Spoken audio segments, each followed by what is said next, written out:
Thank you for watching the Housing Oregon YouTube channel. Please like and subscribe. Slide decks from the presenters are going to be available below. Thanks for watching.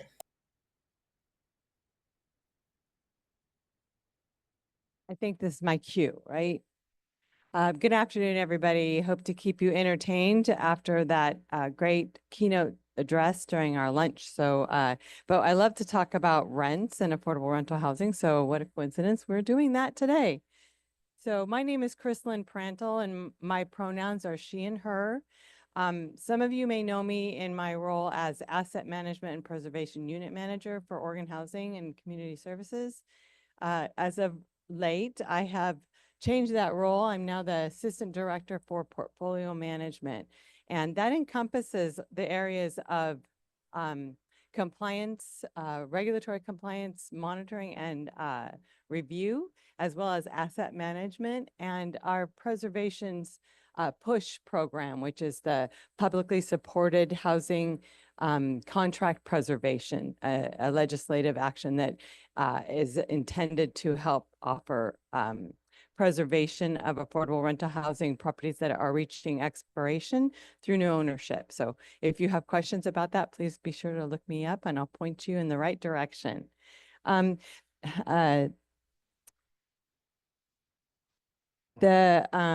Understanding affordable rental housing rents from calculation to implementation is a collaborative effort between our dear friends at HDC, the Housing and Development. Where is it at? Is it not on my screen? Yeah. Oh, I want to go one more. Thank you. The Housing Development Center and Oregon Housing and Community Services, primarily our asset management team, which is presenting today.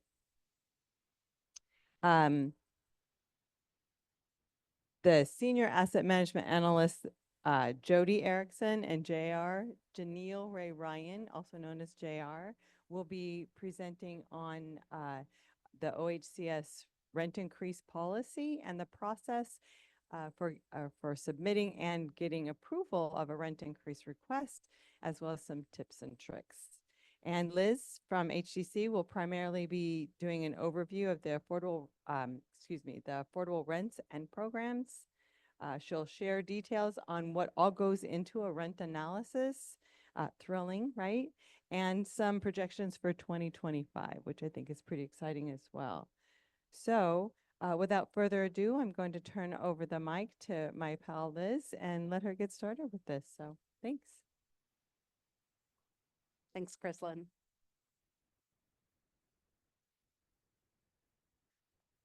All righty. So as Chrislyn mentioned, we're going to start off talking with an overview about affordable housing rents and programs. We've got a lot of different programs in affordable housing. So I wanted to touch on the long list of programs that you might encounter. And we're going to talk about how, as hopefully folks have been hearing, how important it is, touch upon briefly, how important it is to have asset management involved in development, especially around rent setting and funding layer choices. We're going to go into detail on what a rent analysis is, how to do it, talk about current rents, max allowable rents, max achievable rents. Then I'm going to hand it off to my colleagues over here at OHCS to talk about the OHCS specific rent increase process and the different types of rent increase processes that they have. And then we'll touch briefly on 2025 and beyond and just kind of some thoughts on those and then questions at the end. So we're going to ask folks to hold questions until the end. And we're hoping to leave plenty of time for those. And then if you have any questions after the fact, you are always, of course, welcome to email any of us, reach out to the folks at OHCS if you have project-specific questions. So I'm going way back to the beginning with kind of affordable housing 101. We rely on multiple sources of funding in affordable housing projects. Projects tend to have anywhere from 5 to 10 different funding sources, and different funding sources all have their own rent restriction programs. And so I wanted to do a quick poll around the room to just get an idea of who we've got here. So how many folks would say they're on the development side of affordable housing? Okay, and asset management. Ooh, hello Hello, everybody. You guys are my people. All right, and property management. Okay. Who else did I have? Lenders and funders. Got some of you guys. Thank you guys very much. And anybody I didn't cover? Yes. We've got some others. Great. Happy to see so many asset managers here. I would also invite you to share this presentation with your development colleagues because all of this is really important when you're setting up a project. So typical affordable housing funding sources. I put this list here so this presentation will be a resource for good folks later. We're not going to go through every single one of these. We're really only going to go through the most common, but you may have to get familiar with a whole lot of acronyms when you are looking at affordable housing funding sources. LIHTC is probably one of the most common, low-income housing tax credits. OHTCs, which are Oregon Affordable Housing Tax Credits, which operate totally differently from the LIHTC program. You may have HDGP, you may have home, you may have CDBG, you may have like a HUD Section 8 contract, you may have an RD contract, you may have other local funding sources. So we're seeing this come up a lot more in newer projects where folks have funding through Metro or they have funding through the state, but it's through the PSH program. And all of that needs to be incorporated into your rent analysis. So when we're talking about affordable rents, there are kind of two basically different kinds of rents. We have affordable rents that don't have subsidy, which means they are usually set below market rent. The maximum rent limits are going to be set annually. You're going to find out what those rent limits are by going to the state website or going to your local funder websites to find those out. LIHTC, Home, Housing Trust Fund, and then anybody who has Portland Housing Bureau money is probably bumping up against this too, where they may have their rents set aside for some of the inclusionary housing units that they have. And then we have affordable rents with subsidy. So this is what you usually think of as the units that have vouchers. So if you have Section 8 vouchers, you may have Section 811, you may have Section 202, you may have RD rental assistance, you may have PSH, which is the new OHCS vouchers. You could have ARLA vouchers, which are through Metro. So there's a lot of different voucher programs, and basically what that means is that unlike a Section 8 voucher that a household owns and takes from unit to unit, this is a voucher that actually stays with the unit. There is a gross rent, which is what the project earns in rent, and that rent is paid in two portions. There's a tenant portion, which is based on their income, and then the subsidy portion is going to pay the difference between what the tenant pays based on their income and the gross rent. Again, a lot of information here, really dense presentation. If you have any questions, please bring those to us at the end, and we're happy to go into this a little bit more. So, development asset management integration. This stuff's complicated, y'all. It's not getting any easier. And so it's important to have, when owners are setting up new developments, to have asset management involved at reviewing what are the different rent layerings. As we get more funding sources involved, you've got more different rent restrictions that have to sometimes overlap on the same units. And your asset management staff, many of you who are in the room, are going to be the folks who have some of the best information about what subsidies work with what rent restrictions can be overlapped, and about what can be marketed and what units can be filled. We also know property management's job is getting a lot harder. And so the more funding sources that a project has and the more compliance layers that a project has, the harder it is for property management to keep track of all of those when they are doing annual rent increases. So thinking about that ahead of time when you're setting up a development is really important. And that's another reason for asset management to be in the room, to be part of that conversation. So ideally, when a project is being set up, It's really great if the development team or the asset manager maps the funding layering by unit. This is a super helpful tool to be able to give to property management. It's a super helpful tool for asset management to use during their budgeting process. This kind of a map will lay out all of the different funding layers, or I should say, all of the different layers that have rent restrictions associated with them. It will lay out the different set-asides. So if you have 30% units, 40% units, 50s, 60s, 80s, 100s, whatever you have. If you have project-based vouchers that are assigned to set units, if you have home funding, and that's usually going to be assigned to set units.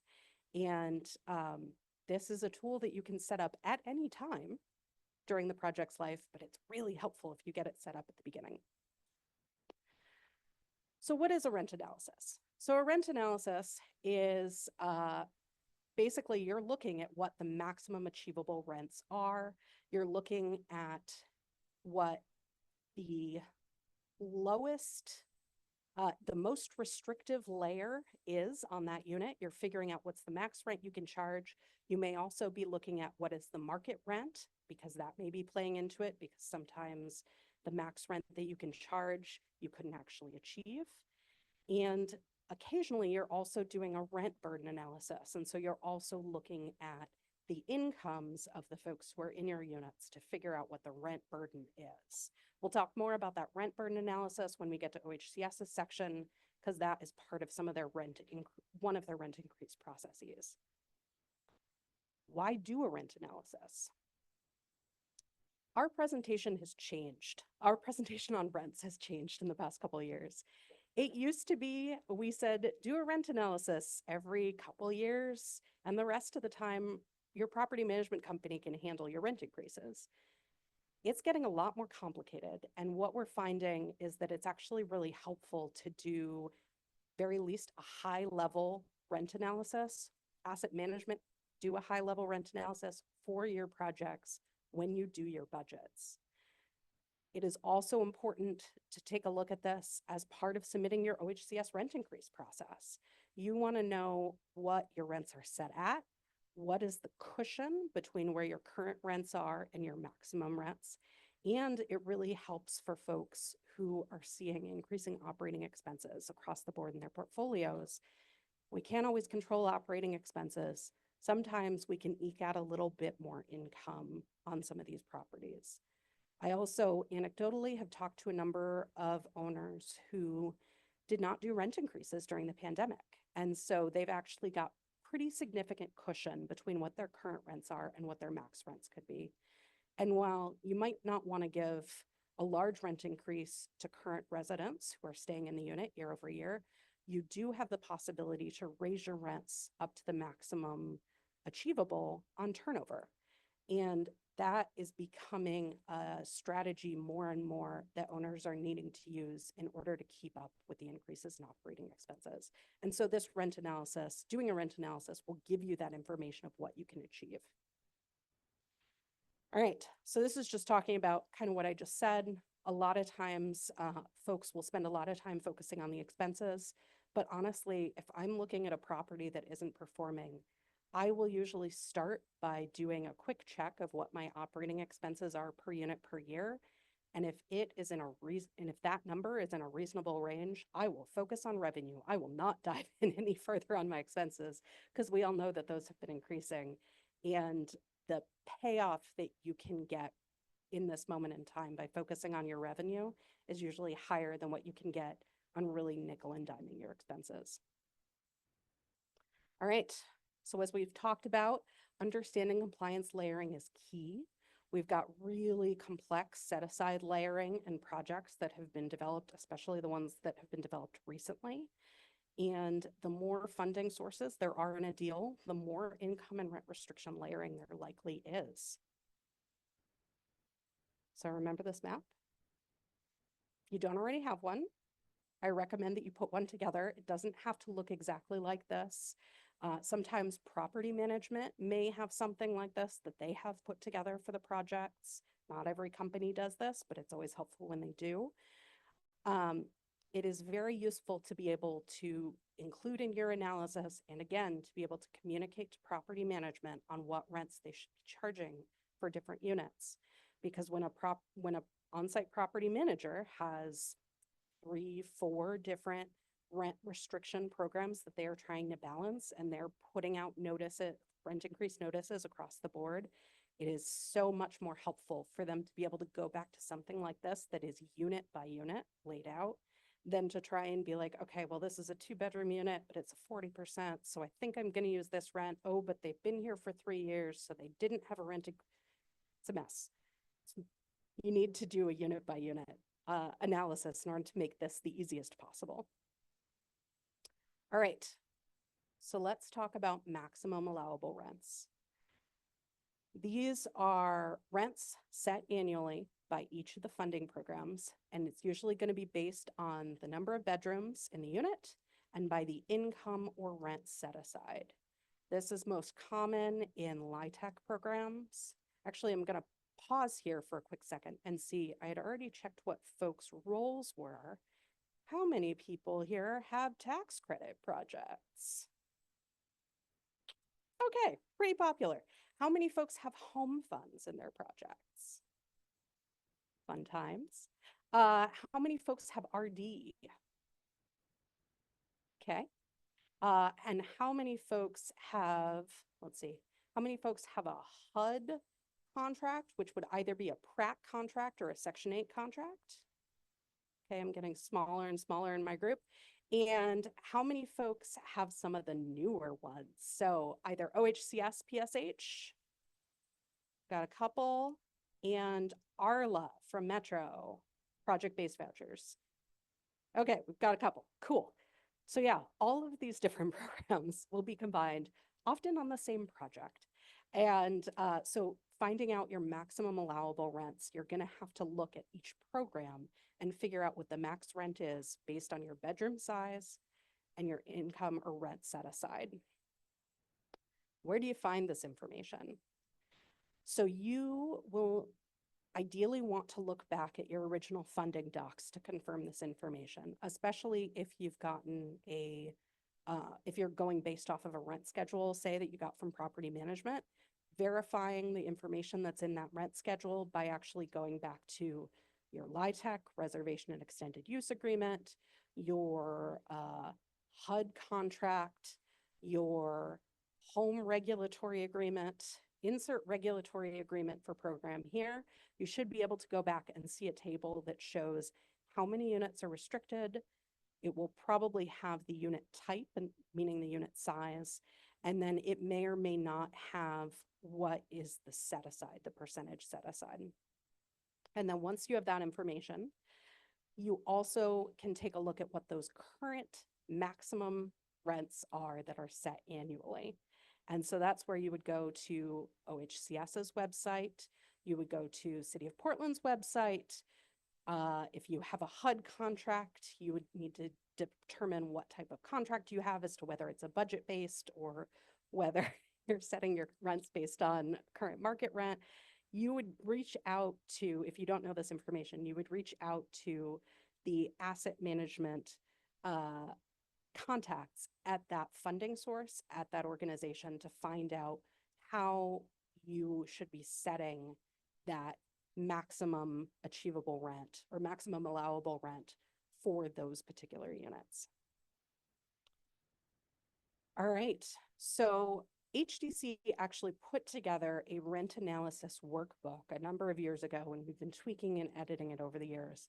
And we make it available to folks who are in our POMWA group, but which is our Property and Asset Management Working Group.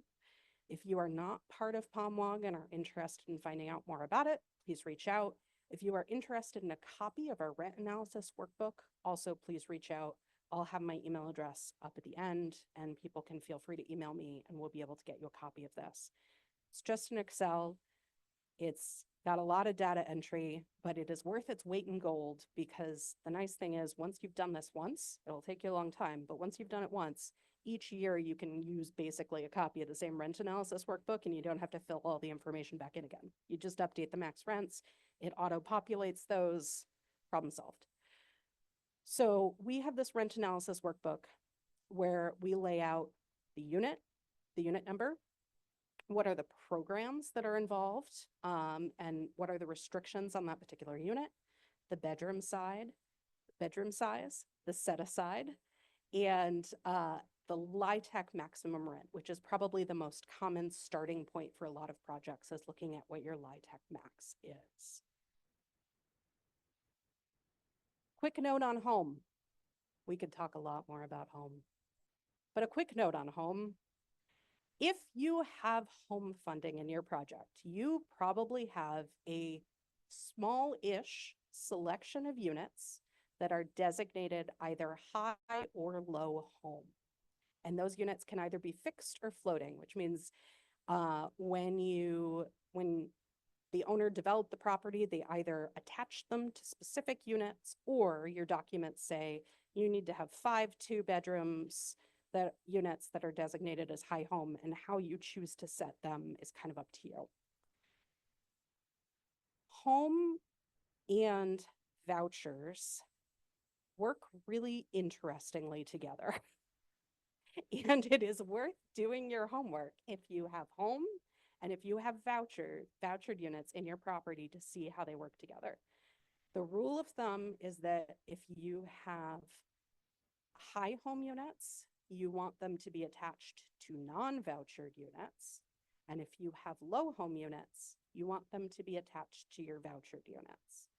I can go into why, but that is the rule of thumb, and I'm just going to kind of leave it there. And if you have further questions that are specific, talk to me. Another thing that I just want to note about home is that home funding can come from either the state or it can come from local jurisdictions.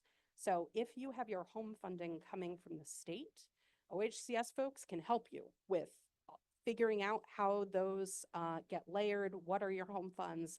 They will also oversee the rent increases on those units. If you have your home funding coming from a local jurisdiction, which means it's coming from Portland or Washington County or insert county here, OHCS doesn't actually track that. So when you submit your rent increase to OHCS, when you're trying to figure out your max rents for your units, OHCS will not even necessarily know that you have home funds. So I'm just going to put that out there. I have submitted many rent increases to OHCS folks that include my home layering, and they just send it back crossed out. And it doesn't mean you don't have a home restriction. It just means it's not through them. And so you need to talk to somebody else. So I'm just noting that. I have run into that problem before. Also, home max income and rent limits are calculated differently than LIHTC. So if you have a 50% home unit, you're going to want to look up your home rent table, not use your 50% LIHTC rent. Sometimes they're the same, sometimes they're different. So you need to look it up separately each year. What about rent with project and or tenant-based vouchers? There are a lot of vouchers out there right now. And this used to be a lot easier to figure out, and it is not anymore. I would say develop a good relationship with the jurisdiction who gave you the vouchers. Make sure that you understand how that program works. Make sure that you have a copy of your voucher contract, whether that's HUD, like a Pratt contract, a Section 8 contract, an OHCS contract, an ARLA contract, what have you.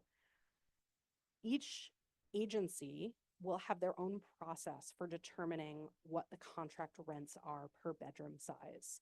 And that is why it's important to work closely with that agency. You'll sometimes hear that if you have Section 8 vouchers that came through the Housing Authority, that you would use the Housing Authority's payment standard for their rents. If you have Section 8 vouchers that are set by HUD and or overseen by OHCS, there is a whole different process for setting those rents. So I just wanted to note in here, there's a lot more information that you need for a project that has vouchers, but it is important to make sure that you have all of those documents and that you have a good relationship with the jurisdiction who oversees those. And you want to know whether or not you're getting your max rents. Sometimes if you set the rents on your vouchered units at your LIHTC 60% rent, you are leaving money on the table. So again, it's worth looking into if you have vouchers. Okay, HTC's Rental Analysis Workbook Part 2. So we already saw you have the list of your unit numbers, you have the list of the programs, you have the list of the bedroom sizes, the set aside. And now we have those LIHTC max rents. If you have a project-based voucher unit, you include the contract rent in there. If you have a home layer, you include whether it's a high home or low home, and then you put what your home rents are. And then the workbook will take the lowest max rent, so the most restrictive rent of all of these different programs, unless it's a voucher, in which case the voucher usually wins. So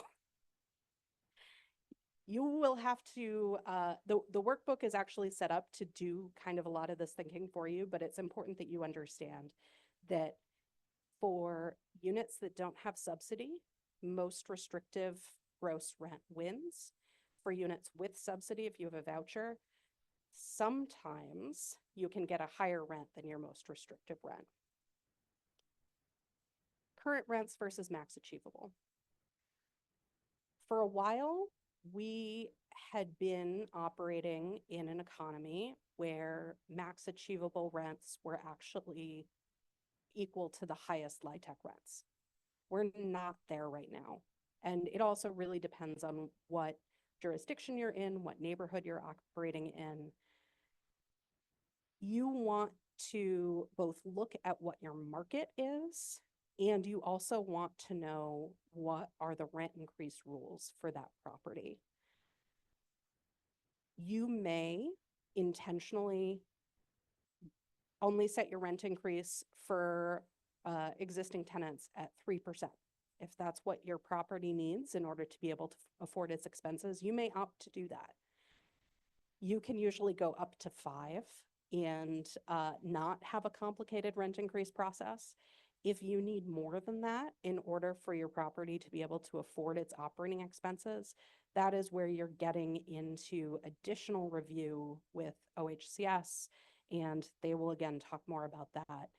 But you are going to be looking at what are your current rents, what is the maximum amount that you can achieve, what is the maximum amount that's allowable, and then kind of what are your market rents, like what can you actually lease up. And sometimes it's not, sometimes what you can actually lease up at is lower than your maximum allowable rents. What about OHTCs?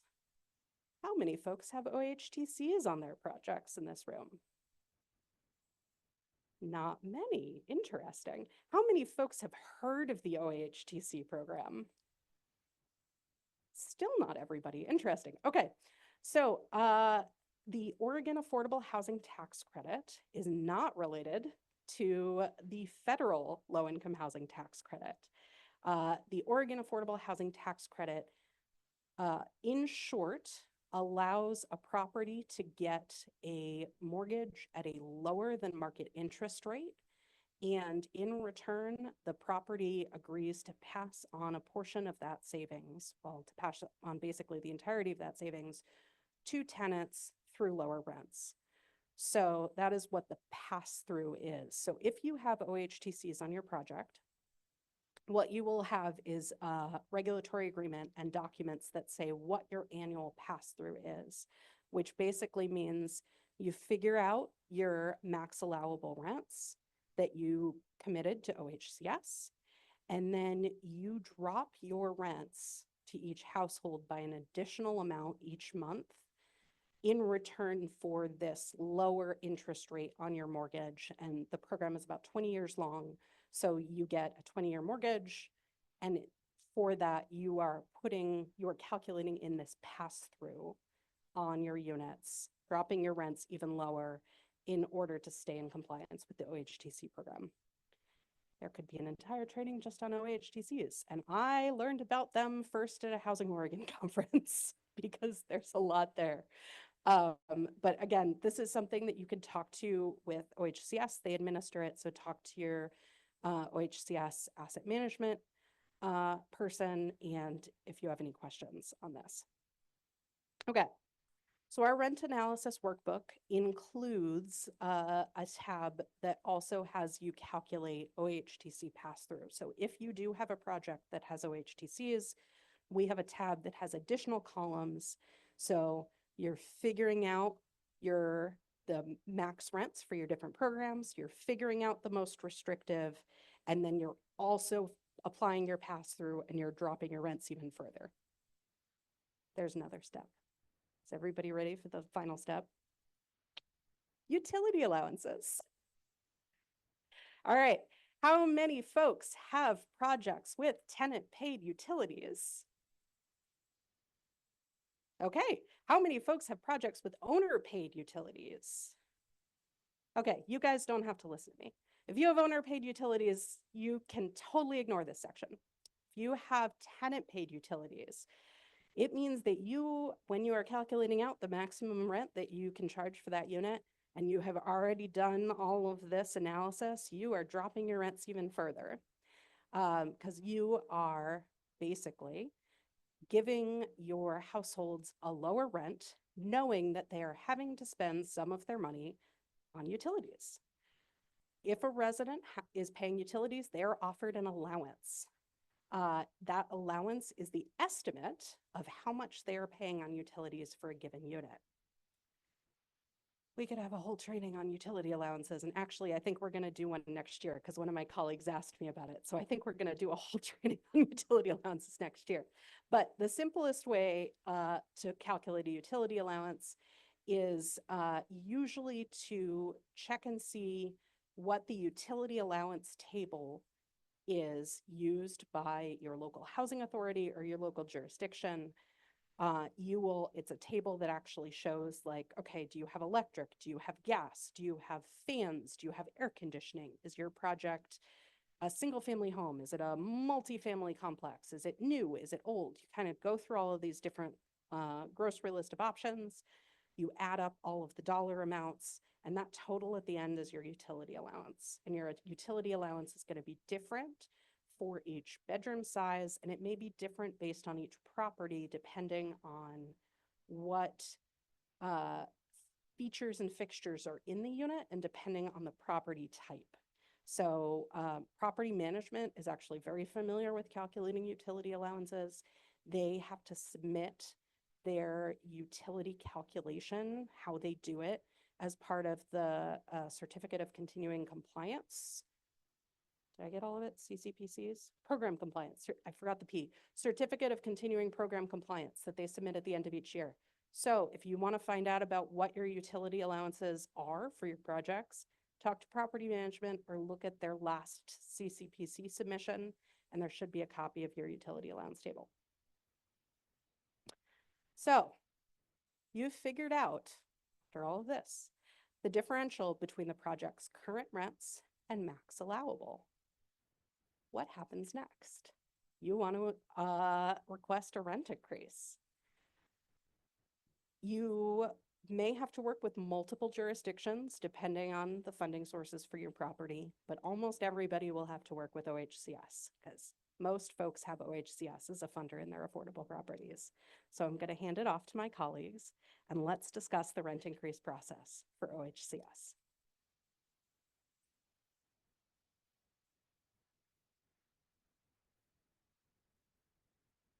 Thank you, Liz. That was really interesting. I learned a lot. I am Jody Erickson. I'm a senior asset management analyst for OHCS. And I am here with my colleague, J.R. Ray Ryan, and I'm going to do a few slides and then I'm going to pass it off to her and then she's going to pass it back to me. And we'll give you guys the lowdown on the rent increase policy at Oregon Housing. Oh, I have to control these two, right? There we go. Okay, so the purpose of the policy. There's two purposes laid out here on the screen to ensure that tenants in affordable rental housing projects are protected from extreme increases to rents, and also to provide affordable rental housing owners with a predictable, clear path forward for requesting and implementing rent increases necessary to sustain the property's ongoing operations. So just in preparation for this, I read through our policy, because I do a lot of the rent increase reviews, and, you know, I actually hadn't, excuse me, read through it.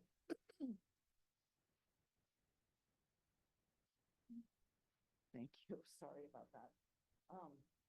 I read through it last night because I wanted to just remind myself of how useful of a document it is. So I would highly recommend, if you guys haven't read through it, it's only a 9 to 10 page document. It's available on our website, and it goes into great detail about what we're going to present to you, and especially the 3 different processes that you can request through OHCS. And a lot of the helpful information that Liz just touched on, including the definition or what you can do if you have a low home or a high home unit, is in detail in there. And I thought about that as you were talking about it. And I was really happy that I had reread that policy. So if you want to know, read the policy. Okay.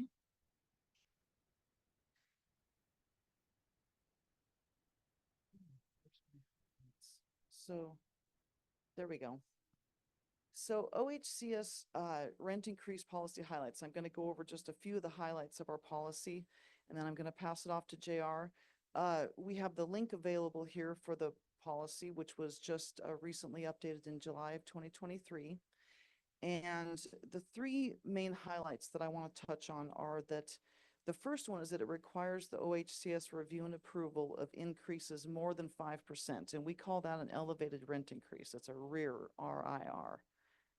And the second highlight that I want to touch on is it waives the OHCS review requirement for increases less than or equal to 5%, except for home and housing trust funded properties, which do require an annual approval regardless of an increase or not.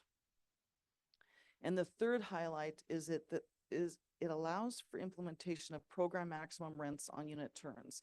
And this is what we called bifurcation.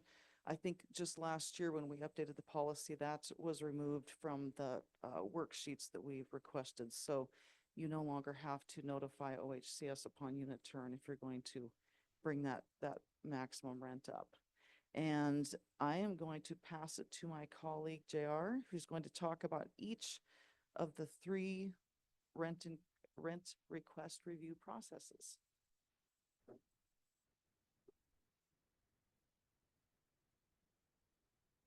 Good afternoon. You already know my name. Rent increase notification, otherwise known as a RIN, 5% or less. And Jody had brought up that she read the policy, and we were going over this again today.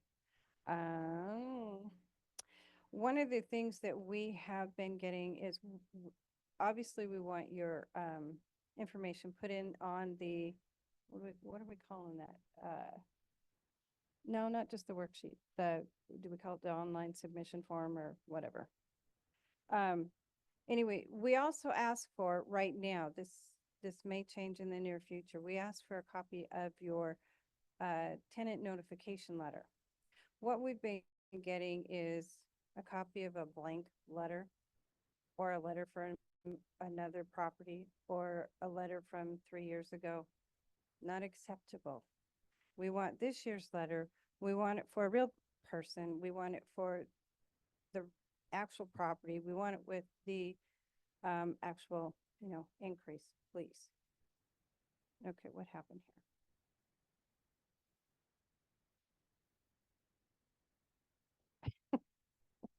Okay, the RRA, or rent rate approval, that is for your home and your HTF. This is for 5% and less. This does require a worksheet. It's pretty simple. We do also ask for your monitoring report, and that is because you are required to submit for an approval every year. It's a pretty simple worksheet, and we do try to get this turned around usually within 48 hours. Sometimes it takes us a week if we're really busy. And KT's favorite, the REAR, the rent increase review. This one is a lot more in depth. We do a full review of your financials, We look at your most recent physical inspection, regulatory inspection. We want to look at your rent burden worksheet. And the other thing that we really want to look at too is your narrative. We would like a nice narrative per property, not a cut and paste from last year, please. It's really important because, for an example, I had a property, unfortunately, they did a cut and paste. And what had happened with their property was they had a huge vacancy. Their DCR was in the toilet. And I asked her why. And she said, well, our property is older. We have a brand new property next door. Our tenants went that direction and our place was left with huge vacancies. So it really hit their property hard. And I said, well, that's the part that I needed to know. This is why you need that 10% or whatever it was increase. And we got them their increase. But that's something that she could have told me right out of the gate and not said, well, you know, costs have gone up, insurance has gone up. Well, that happens for everybody. That's not just their property. So these are the things that we would like to know. This is the form that you put in for the RIN. It takes all of what, maybe a minute and a half. Doesn't take long at all. It's online, 5% or less. This is the rent rate approval for your home projects. Also takes a couple minutes, but you do have your 2 uploads with the home report and your letter of notification to your tenants. This year's with the real tenant, with the real property, with the real rent rate.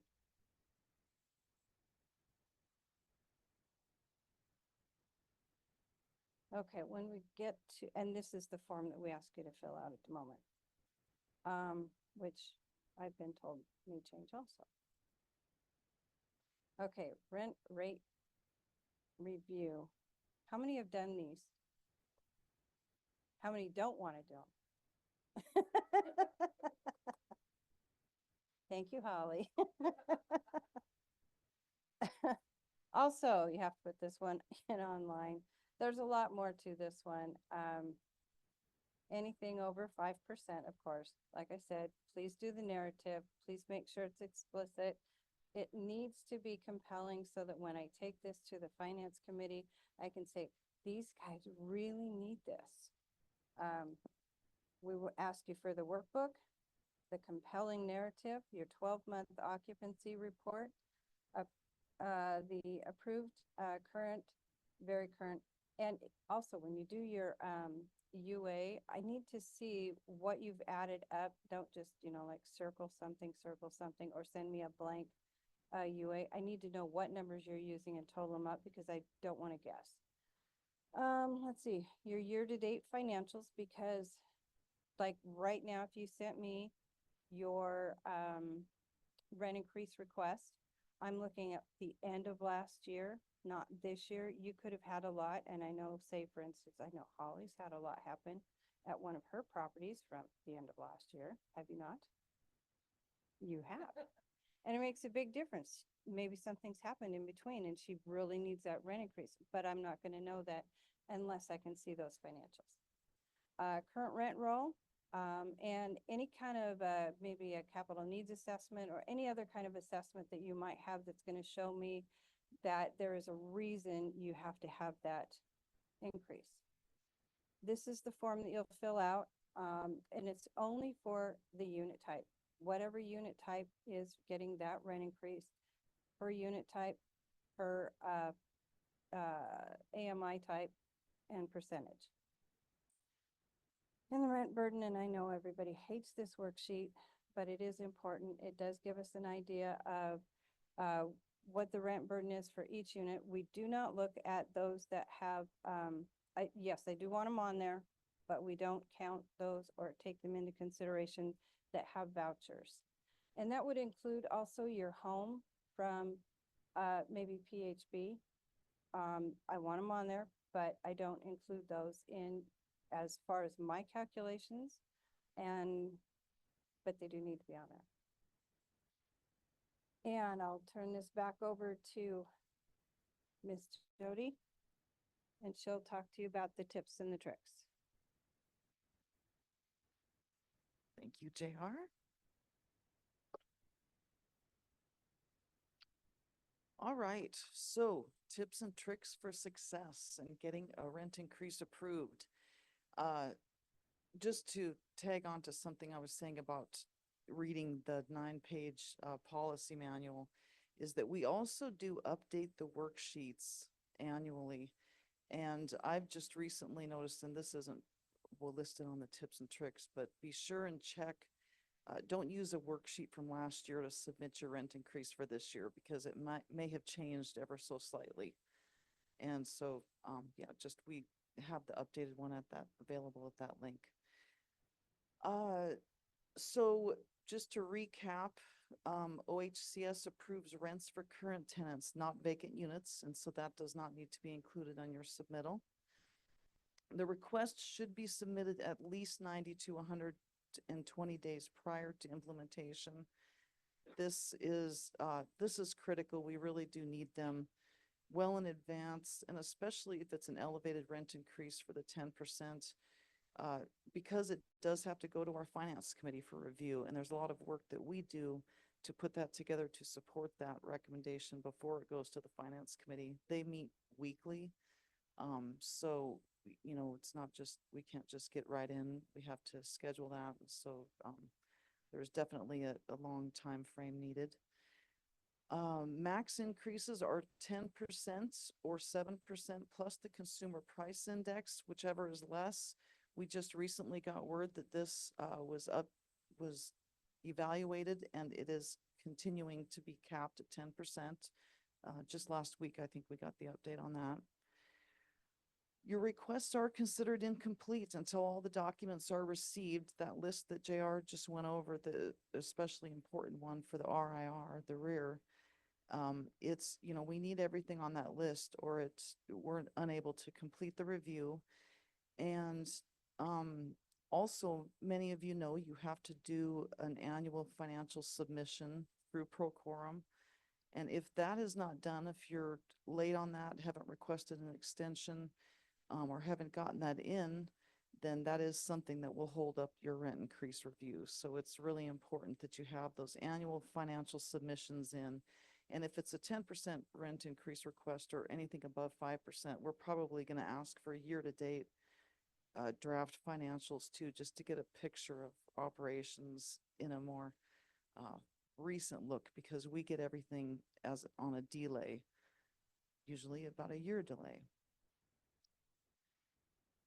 The narratives should be specific to the individual property and are instrumental to obtaining approval from the finance committee.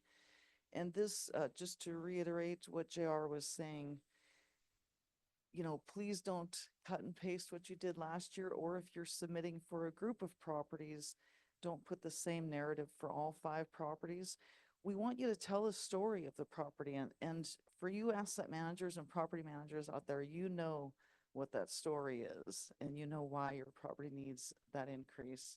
And so just tell it to us, just tell us the facts, and that will go a long ways in getting an approval. Your occupancy and vacancy reports must cover the most recent 12-month period and clearly indicate the days or % of vacancy. The rent rolls must match the rent burden worksheet. This is really important. I've run into this a few times where the rent rolls don't match the rent burden, and it can be to the disadvantage of the partner who's asking for the rent increase. Because if you've had some units turn and you've moved in residents that have vouchers, then that will help make your tenant rent burden appear less, which is what we would like to see. We don't want to see the tenant rent burden impacted. The utility allowances should provide the dollar amount per unit type. Please do calculate that by bedroom size and give us that amount. We don't know what those are actually for each of your units, and so we do rely on you guys to give us that information. And address how your rent burdened tenants will be able to pay the new rents in the narrative section. So when you're telling that story about the property and that you have maybe 6 out of 30 of your residents that are paying 80% of their income towards rent or whatever that is. But you know that they're on the list to get a Section 8 voucher, or they have been working with your resident services team to locate another source for rent. Put that in your narrative, because that really helps us know that you guys are being very proactive in trying to lessen the rent burden. And, you know, you're aware of who's living at your property and how this is going to impact them. And then lastly, OHCS approves OHCS home-funded units, not other participating jurisdictions, as was mentioned. So any of your city home funding is not approved through OHCS. Sure.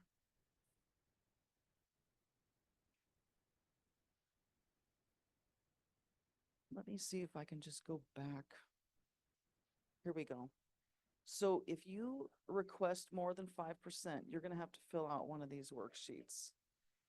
Yep. And then we have an internal one that does even more number crunching on, you know, if you plug in a 10% increase, how's that going to increase the burden? So another reason why it's important to have an accurate comparison between your rent roll and that. You're welcome.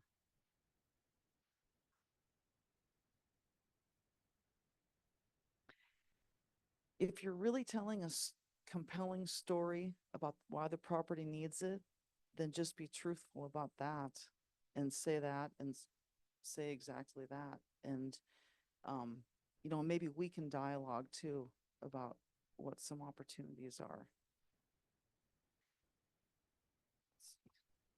Oh no, this is the last one. Okay, so as you know, income and rent limits are updated annually between April and June. Typically, I've seen LIHTC around the April date, and then I think home usually comes out around June, released by HUD. And we publish those on our website. Units with rental assistance, vouchers, Section 8, they must be included on the rent burden worksheet, even though they are not considered in the average rent burden calculation. And lastly, if owners pay utilities and requests, if owners pay utilities and requests removal of a utility allowance from the rent calculation, the increase in rent is considered in the percent of increase and subject to the approved max increase of not more than 10% or 7% plus CPI, whichever is less. I always have to read that slowly so I can understand it. And I think that concludes my tips and tricks, and JR is going to talk to you a little bit about the ED bond program.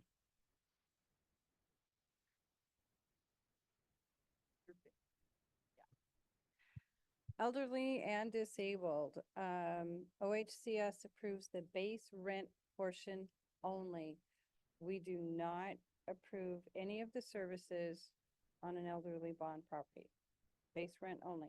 And unfortunately, some folks don't know that they think that we're gonna cover both, and they don't have them split out, and we do not. It's base rent only.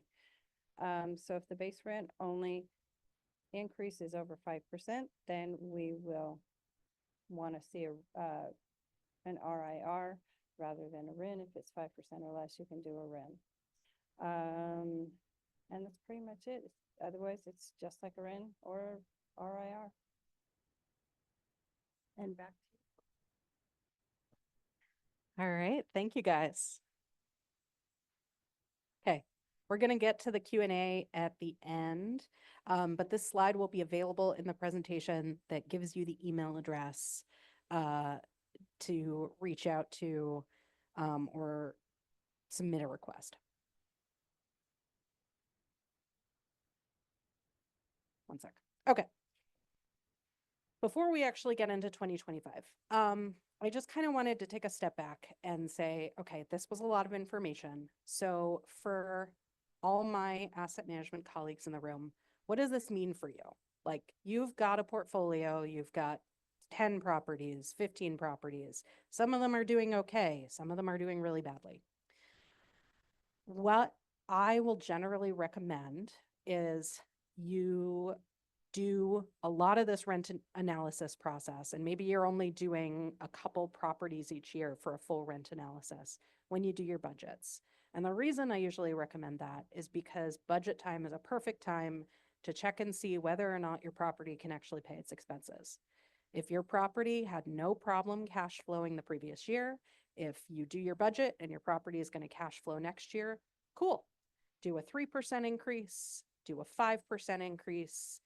As it's the 2-minute submission online, it is a relatively easy process. I will say it's important to pay attention to that timeline, however, because for folks who've been in this industry for more than 5 years, you probably remember the days when you only needed 30 days notice for a rent increase. If you had a project where you realized rent increases had been missed for a couple of years, you only needed to give a rent increase notice, and in 30 days, you would get a rent increase and start getting some additional cash flow for your project. That is no longer an option. We in the state of Oregon require 90-day notice on rent increases, and the OHCS rent increase process, they ask for 90 to 120 days notice for that rent increase. So this is important to keep in mind when you're thinking about what is your timeline for when you're looking at your budgets, when you're approving your budgets and sending that to property management, when property management is calculating and submitting their rent increase approval to OHCS, or when you are submitting that rent increase approval request to OHCS, and when notices are going out to residents. You basically need to have an idea of what you're planning on doing with rents at your property 3 to 6 months ahead of time before you do it. And so this is something that I think a lot of folks who especially have been on the property management side for a long time, a lot of experienced property managers, are still kind of used to that shorter timeline. And we have to remember that now you've got 90-day minimum before a rent increase will go into effect. So you really need to start planning ahead.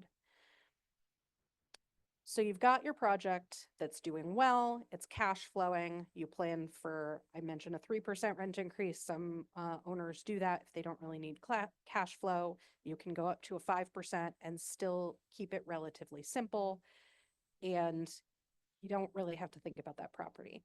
What about the property that isn't cash flowing? What about the property that hasn't been cash flowing for 18 months and you've been barely able to pay your mortgage and maybe you're borrowing money from the owner?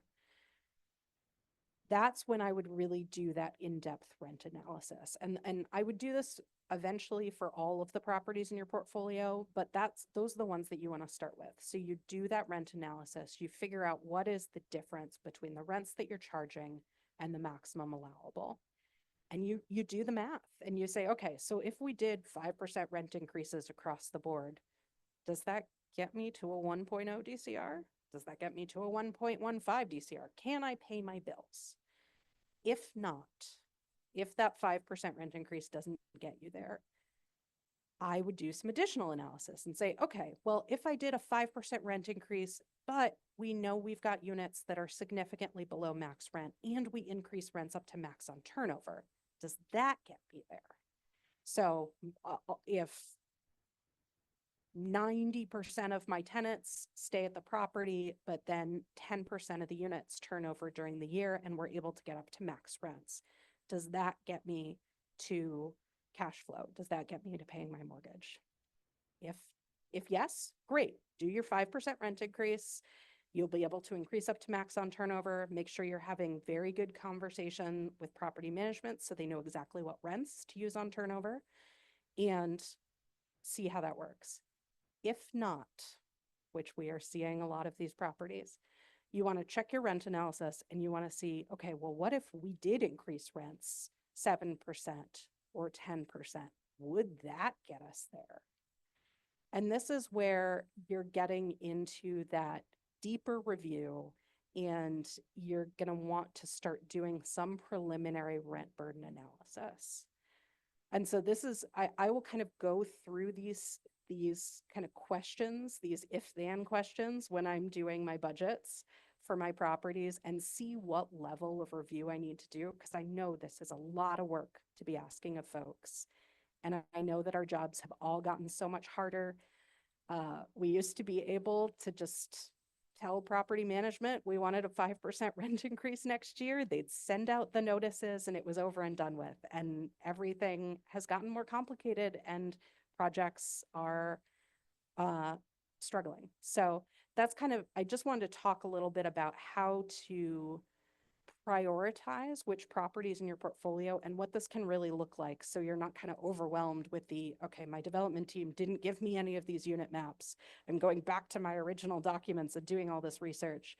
You can kind of start to prioritize projects in your portfolio. And once you've done one of these analyses spreadsheets, like I said earlier, you can use the same one year over year and you just change the max rents. We've got a little table for max rents, and the HTC template actually autofills your things. You just change the table and then you update your tenant rents. It is some data entry, but it is well worth it. And once you get it set up, it can become a pretty smooth part of your budget process. So let's talk about 2025 and beyond. The short answer is we don't know what's happening yet. So HUD, in order to calculate the max LIHTC rents, they use median income data that is several years old to calculate AMI and use that to calculate the max rents based on bedroom and income set aside. They also then adjust those numbers based on current inflation numbers. So they are using 2-year-old income numbers, and then they are also adding an adjuster based on current inflation. So we know that incomes post-pandemic have been a little flat, question mark. So we don't totally know what's happening with that. We know that inflation has been high, but is starting to settle. Basically, this is kind of a question mark. I do recommend, if you're interested in checking this out, or specifically if your development team members are interested in trying to forecast for new projects, Novogradac expects to release some information on this in September. They didn't have it prior to my putting a presentation together, but you can check Novogradac's website and their blog posts, and they will usually release an article at least with their estimate on where these rents are going to come in at. If we do have a period where rent limits decrease, which has happened, doesn't happen often, but has happened, owners are actually held harmless. So you will not have to lower your rents if your rent limits decrease. You may have to lower rents if your utility allowance increases and pushes your rents down. But if due to incomes going down, rent limits decrease, you do not actually have to lower rents. So just something to note, and that's even more important for the developers in the room.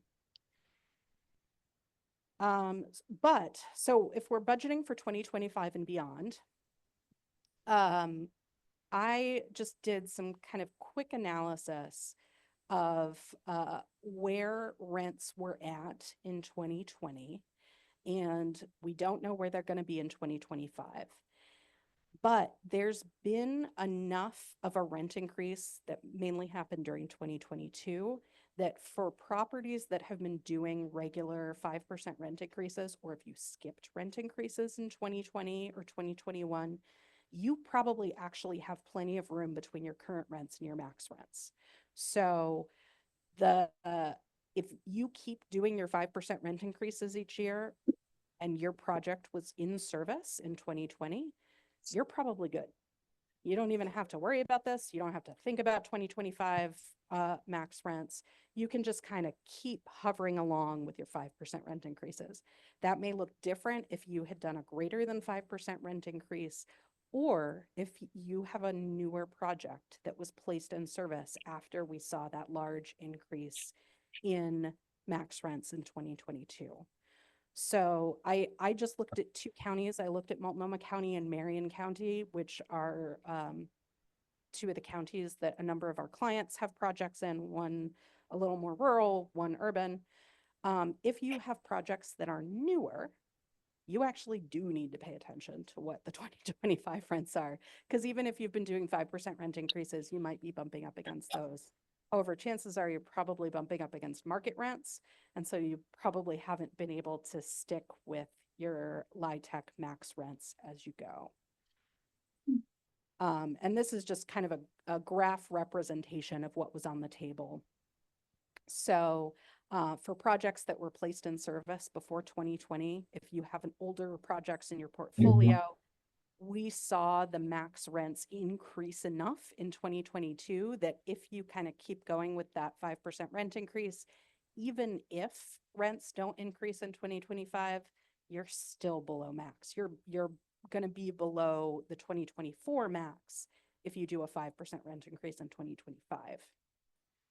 However, if you have newer projects, this is even more important to look at. And so again, thinking about properties that I would prioritize doing a rent analysis for, if you have projects that were placed in service in 2022 or later, I would double check because you may have been able to keep below those max rents, but depending on what they do in 2025, you may not be able to request a full 5% rent increase.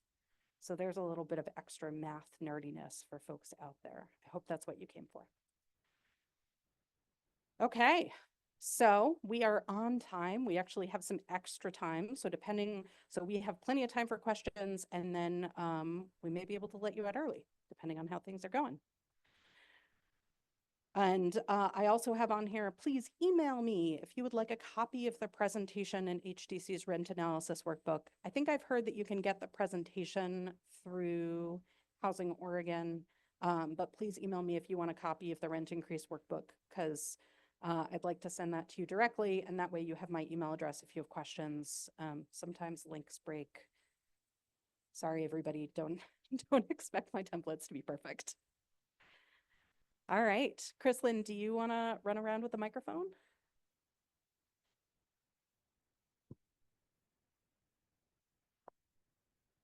There we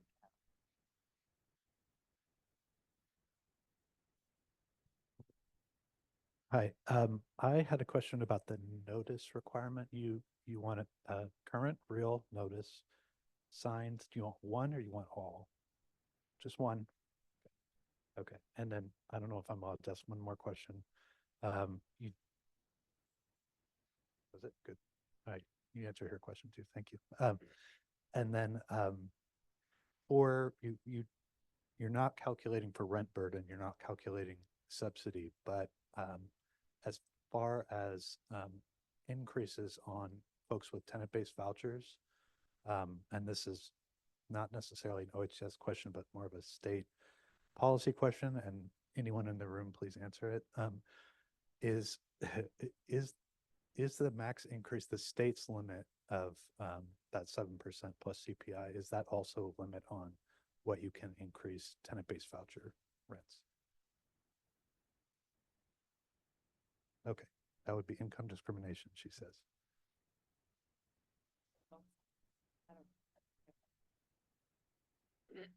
Okay. My answer would be to talk to the jurisdiction that is offering that voucher and let them make that call, right? I have an opinion, but I will leave it there. Anybody else?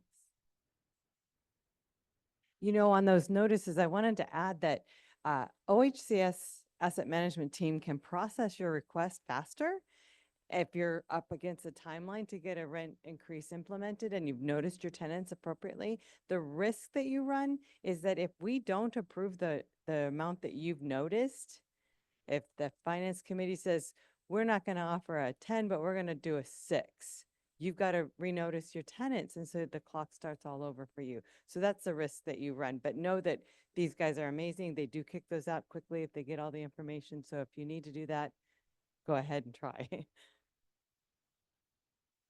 Yes, I have a friend. He's renting a place in Vancouver, Washington, and the rent has been the same for the last 15 years. Recently, he increased it $1,000. Is that illegal? Back in Washington. So I don't know what Washington's policy is, but I can imagine that they also have some kind of a rent threshold, a rent increase control. Anybody know Washington State? You don't believe they have a limitation? Well, let's all move to Washington then. How about that? Good question. And maybe the housing, is it the Housing Commission in Washington that can answer that question possibly? Yeah. That helps. I have a philosophical question. I'd like to challenge Liz. So we've all been talking a lot about how operating expenses are outpacing revenue, and everybody has a mission, right? We just assume not like to charge tenants 30% of their income, regardless of what their income is, but that's not the world we live in. We also want to be able to fix their leaky faucets. And so, and asset managers are overburdened. All that is a given. Automatically doing a 3% rent increase when we have, for reasons Liz outlined, can probably guess or do the analysis that we could at least do a 5, or we could ask for permission to do all the way up to max on turn. Given the situation that everybody's in right now, shouldn't we at least be asking for max on turn, or automatically at least do a 5%, even if we don't give it? Because if our DCRs keep going negative, we've got a much bigger problem. I know there's a whole mission thing that really, really, really matters, like more than anything, but I'm just interested in everybody's thoughts on that.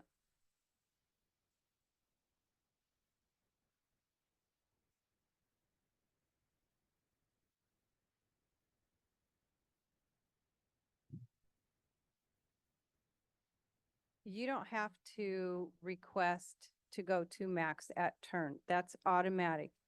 No longer do you have to require an approval for that. As far as 5%, you can go to 5% with just the rent increase notification. You don't have to have an approval for that either. Does that help? Yes. So for on the ownership side, I would say increasing rents up to maximum achievable is a great idea right now. And you don't have to ask specific permission for that. Caveat is just knowing that the more rents you have at different levels, the more complicated it is for property management. However, I think we've moved past the point where things can be easy for property management, so that might not be playing into it so much. I would say do the 5% rent increase request to OHCS, and then you can choose to do a lower rent increase if you don't need to go all the way up to 5%. You can always choose, you can always get approval to do a rent increase and then not do one. But you will not be able to play catch up later. So if you did and you guys can correct me if I'm wrong, but this is my understanding of the policy. If you requested a 5% rent increase, got your rents from $1,000 up to $1,050, and that year you only increased rents up to $1,025. If you get another rent increase approval next year to go up another $50, you can't do it. You're still limited to that individual unit can only have up to a 5% rent increase, even if you did a lower one the previous year and you asked for a 5% rent increase approval. Does that make sense to folks? Okay. So I hope that helps to answer that question. a little bit. Who was first here?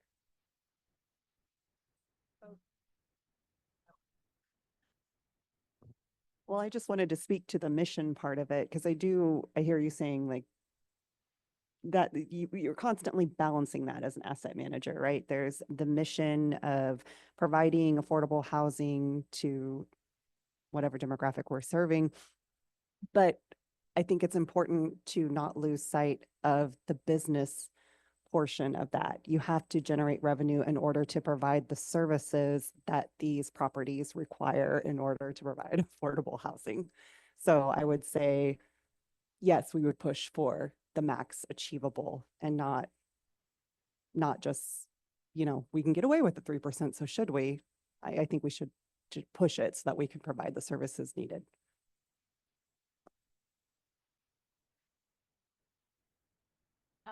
More on the mission.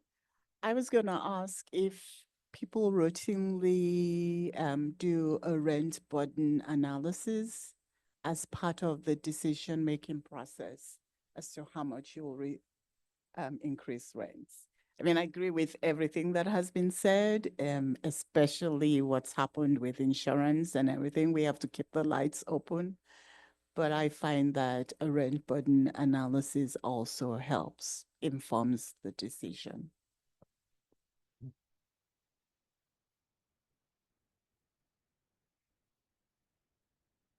Thank you. This may not be the right venue, but I'm curious, learning how those of you that are up here in Multnomah, Washington counties, and as what was alluded to was when you do your annual utility allowance review, and I've discovered, or I've been presented with, questions, what do we do when the UA has taken a substantial decrease? Like, for example, I want to use the term return to work, or I'm not sure if I'm even phrasing it right, where they went to a housing authority, the PHA utility allowance posted on the website, and it was, I'm guessing, about $30 difference from one county to the next county. And so I'm curious to know if you are being, presented with that as you're analyzing your future rents, looking at 2025, if that's something that's coming up, and how you could align with that, taking into account you still want to have cash flow, potential without having to adjust to accommodate for that influx or that change in the utility allowance.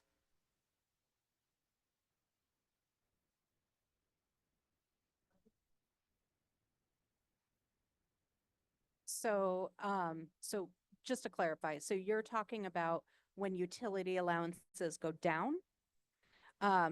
So I have not encountered that, in part because our rates have kept increasing so much that even if usage has gone down, the utility allowance has gone up. That is just what I've mainly encountered. I also have not seen where the change in the utility allowance has been large enough that it has really impacted our increase in rents, because the amount of rent and the change in rents with a 5% increase is so much bigger than the change in the utility allowance. So I haven't encountered that, but that's I think an interesting question. I have more often encountered where the utility allowance has gone up and has required that we lower rents. And in that case, I think it used to be rule of thumb that you always wanted to leave buffer between what you're charging and what your max rents are. And I'm starting to throw that out the window, because I would rather lower my rent and have kind of that weird relationship with the resident, and also maybe give them an early Christmas present where their rent goes down, than lose that tiny bit of additional monthly income that I really need to pay my mortgage.